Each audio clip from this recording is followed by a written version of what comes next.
and we might just get our first record of these championships right here in this race. Bobby Finke has had a spectacular NCAA championship. He's in lane number 4 for Florida. NCAA and American record holder in the 1650 free. 14:12.08 at the 2020 SECs. And this year at the SEC championships, he was just 1/10 off that mark. You know he's been gunning for today. Been circled on Bobby Finke's calendar for a long time. He wants to put on a show. He really does. And I think a lot of that came out in the 400 IM, that maybe a little bit of frustration to finish 6th in the 500. Well, that didn't affect him at all. The next day, he just tore apart that last 100 freestyle in the 400 IM, won that one, and this is his best event. This is a guy that I think is the odds-on favorite now to make that Olympic team in this event, the 1500, and also for the first time in history, the men's 800 will be included in the Olympic Games. So those are 2 big shots that he's got this summer coming up. Yeah, 2019, Bobby Finke was the national champ in the 1500. He beat Zane Grothe, who had just come back from Worlds, and Finke's time at Nationals was better than Jordan Wilimowski's time at Worlds. Well, when we break this race down, let's take a look at the record. And then, like you said, he was 1/10 off about a month ago at SECs. His 500 times, his first 3 500s when he broke the record, 4:15, 4:19, 4:20. Little different way he swam it at SECs. He was 4:18 going out, slower. 4:20, slower even still. He was 9:38, or 8:38 rather, and 8:34 at the 1,000 when he broke the record. But his third 500 was 4:17. That's where it's going to come into play in a big way. And it's incredible, Rich. I mean, on that record swim, his first 800, that 200 really to 800, his 50s were never more than 2/10 of a second apart. Wow. It's an internal clock that you swimmers always talk about. It is something. Well, take his next 800. You think, well, maybe that's just an anomaly. Well, his next 800, 2/10 of a second apart for each one of those 50s. And right on his hip right now, hugging that lane line, maybe trying to draft off him a little bit, is the ACC champ, Jack Hoagland of Notre Dame. There's Bobby Finke. Hoagland, just a sophomore, coached by Mike Litzinger in his 6th year. One of the things I love, Rich, about Bobby, he's got those 3 words that we talk about so much when you look for that classic freestyle. Great line. He's got that great line, that great straight line all the way. Great body position, great posture, and great balance in his stroke. You know, that entry is in line with his shoulder. He's always rotating with his hips forward. See, they're not really going side to side. He's pushing forward with that stroke. Great underwater shot of him. He balances those hips up. And that line of energy is constantly running down his spine. So he just has that great grip on the water. And again, the consistency he has from 50 to 50 is just incredible. I mean, again, the record, 14:12. The next closest is Zane Grothe, whose American record he broke. That was 4:18, so he broke that by 6 seconds. There's a 26-1, so it looks like he's going to go out sort of like he did at SECs. He was 4:18 at SECs, and don't let that be misleading, as his record pace is at 4:15. He came back off of that 4:18 in a big way. That stroke you're talking about, Rowdy, makes a lot of sense. His dad Joe's a swim coach. Mom Jean swam for Ball State. A great swim background for Bobby Finke, who has the lead in the blue cap in lane 4 for Florida right now. As we go into the 500, another big shout out to his coach, Anthony Nestle, in just his 3rd season. I mean, he's been part of the program for, I think, 23 years, but this is his 3rd year as coach, as he comes in 4:18 flat, so he's right on the SEC pace. About 3 seconds slower. But again, Coach Nesty coached many years under Greg Troy, who's just an incredible legend in University of Florida history. Still coaches the amazing Caleb Dressel and Ryan Lochte. But, you know, he's just done a great job. He and the women's coach, Jeff Papel, who did such a fabulous job with the women this year as well. Bobby Finke of Florida widening his lead. 2 above him is Zach Yeadon of Cal. And then in lane number 1 is David Johnston of Texas. So the 2 leading teams have 1 each in this last of the time finals of the 1650. And it won't be a factor when it comes to comparing it to Bobby Finke's time. But just so you know, the time to beat from an earlier heat is Brooks Fail of Arizona and is 14:31.38. Alex Zettel of Texas, 14:42.40. He has the 3rd best time so far, so he can do no worse than 11, which means that's a minimum 7 points for Alex Zettel. Those 3 guys will definitely score points. It's important there for Texas, obviously, in the team battle. But 25-9, so he starts to dip under 26. Finke does. There are a lot of incredible swimmers in here. Up there in lane number 7, he's not in it right now, but Michael Brenniger from Indiana, son of Jennifer Hooker, who was an Olympic gold medalist back in 1976. Think of the coaches in this group. Mike Bottom, Olympic coach. Ray Lewis from Indiana, Olympic coach. They just wished Mike Bottom happy birthday here in the venue. I was just talking to Mike, and I think more than any other coach, more than any other team, they had some incredible hardships. Obviously, the death of one of their swimmers was just horrendous, and then you talk about being out of the pool for 2 weeks before their conference meet, and he was completely out of the water. He was telling me they did not swim. They didn't have a pool to swim in. And this is this year. This isn't a year ago. This is this year, 2 weeks heading into their conference meet. They were out of the water for a lot of September. They had to swim in a 6-lane country club pool for a long time. They were out of the water for 2 weeks in December. It's been a tough year for Michigan, but they are right there in the mix of a top 10 finish. So again, hats off to Coach Bottom, what he's done at Michigan. And you saw their 13th-year head coach, Mike Bottom, and we talk about Cal and Texas having won 9 of the last 10 NCAA titles. The only aberration was 2013. That's a good point. Michigan won. Yeah. So he's been at the top before. And Eddie Reese, the coach of David Johnston, down at the bottom. There's Dave Durden. Talk about another Olympic coach. But not only was he on the Olympic staff in 2016, he's also the head coach of the men's team this summer at the Olympic Games. Joins Greg Meehan from Stanford as the women's coach. Very deserving. Eddie Reese, multiple head coach of the Olympic team. I think 3 times head coach. Jack Bowerly's been the head coach of the Olympic team. There are some incredible coaches of these swimmers in here. All right, let's start zeroing in on Finke.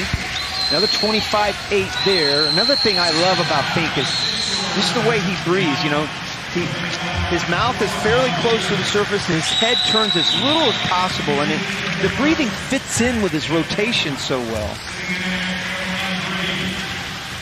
He's approaching 950 yards right now in this 1650. We're looking at 2 different times here. Record splits 8:34.6. And the time he went at SECs was 8:38 and change.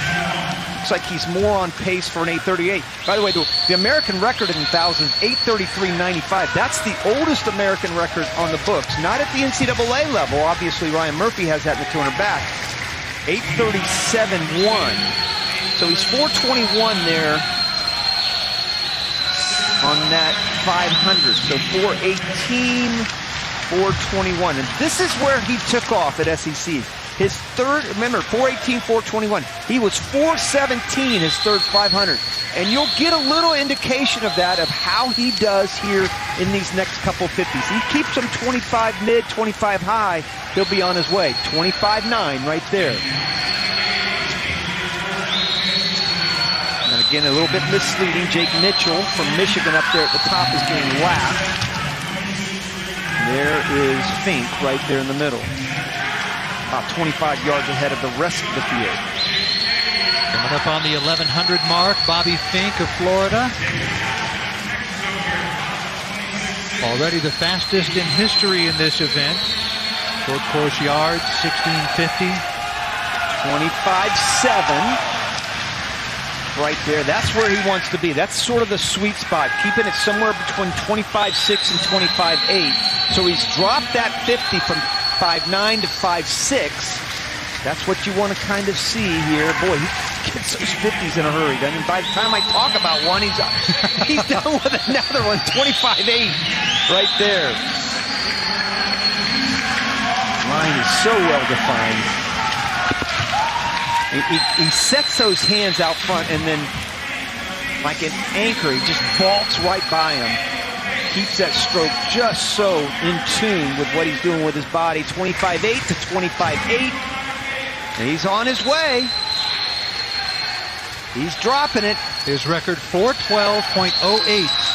But in February of 2020, this is like a Ledecky race. Look how there's nobody else in the picture except the guy he lapped at the top, Jake Mitchell. And here come the rest of them racing for second. Jake Magahey of Georgia in lane 5, just above him in the yellow cap, Zach Yeadon of Cal. Yeah, and 3 good races here in the back. Magahey's pretty comfortable out in front for second, but you're right, 3 good ones for third there. Jack Hoagland, Ross Dand as well. David Johnston of Texas at lane number 1 at the bottom, trying to get as many points as he can, but we pick up Bobby Finke in his quest for the record again. 11-10-8 is the split that we're looking for. 11-10-8, and he's getting close, and now he's about a second, just over a second off that pace. And a little faster, believe it or not, than at SEC. So he is right there with a great chance. If he can just pick up the tempo without slipping in his stroke too much, start to drive the kick a little bit, not now, a little too soon, but he'll start driving that kick a little bit harder.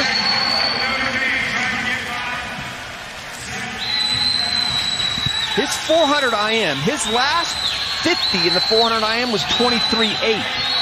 Remember I said that was as fast as the water the 200 freestylers went on their last 50 in the 200 freestyle. So he's got it in him to have a tremendous back half here. Bobby Finke, the 400 IM champ, was also the national champ in the 400 IM long course meters. That was without Jay Litherland and Chase Kalish in the field, 2019. Finke's time at nationals would have been 4th at Worlds. 12:03.9. Record is 12:03 flat, Rich. Still keeping everything in control. He's just swimming with so much poise right now. Into and out of that turn. Nice little dolphin kick coming off the wall. Look at that line. Still keeping that line. No arch in his back. Oh, what great work by our crew getting the water shot. Oh, it's such a beautiful thing to see. I love the mile. You know, the greatest race I think I've ever seen in college history was, I think, 5 years ago. 2017. 2017, yeah, 4 years ago, when Clark Smith, Felix Albach, Mahmoud, and Jordan Wilimowski all within a second of each other, and they all broke the record. It was incredible.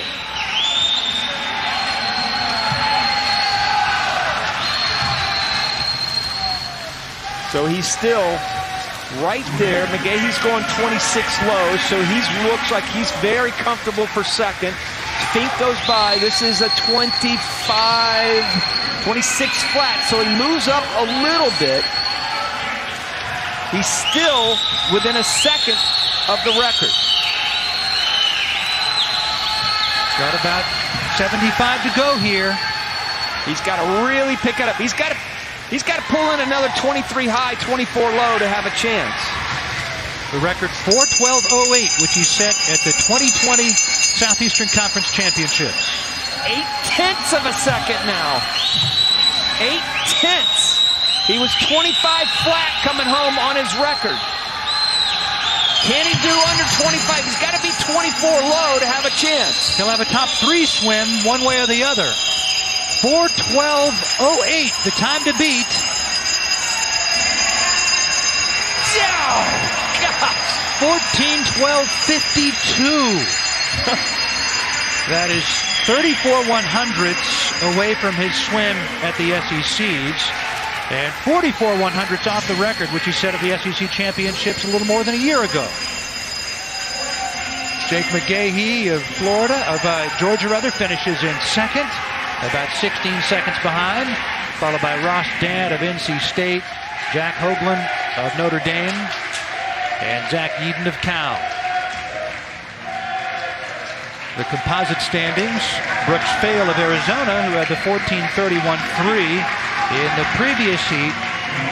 He finishes 4th in the composites. And just, you know, it's tough to notice great swims when you have somebody going, lapping the field, but another great swim by Ross Dant from North Carolina State. Goes his best time by 4 seconds, and in an earlier hit, Brooks Fail goes his best by 13 seconds. So, you know, they get lost in the notice because of Finke and his excellence, but some real solid swims out there. Bobby Finke of Florida, a 2-time winner at these championships, the 400 IM, and now the... There are the composite standings for the 1650. Finke, Magahey, and Dant, all from that final heat. Brooks Fail from the previous heat ends up finishing in 4th. Zach Eden of Cal, 6th. And David Johnston of Texas, 7th. So in the team race, Cal picks up 1 more point in those top 8 than Texas did. Texas ended up with more points in the 1650 overall than Cal. We'll welcome in the champion, Bobby Finke. You're so consistent. It's 3 times now that you've been 14-12. Your splits are so consistent. How do you maintain such consistency at such a high level? I just have to hand it off to my coaches, Coach Nesty, Coach Youngbluth, and back at home, Coach Fred Lewis. They really just helped me develop throughout the mile and honestly every other event, so I just had to give it to them. Bobby, do you get a sense where you're at as far as the record go, or do you even think about that when you're swimming a race like that? At SECs, I didn't think I was close to it, but here, I thought I was going to beat it here, but it didn't happen. So I was a little disappointed, but it is what it is. Well, you shouldn't be, buddy. You've got the 3 fastest times in history. Congratulations. Thank you.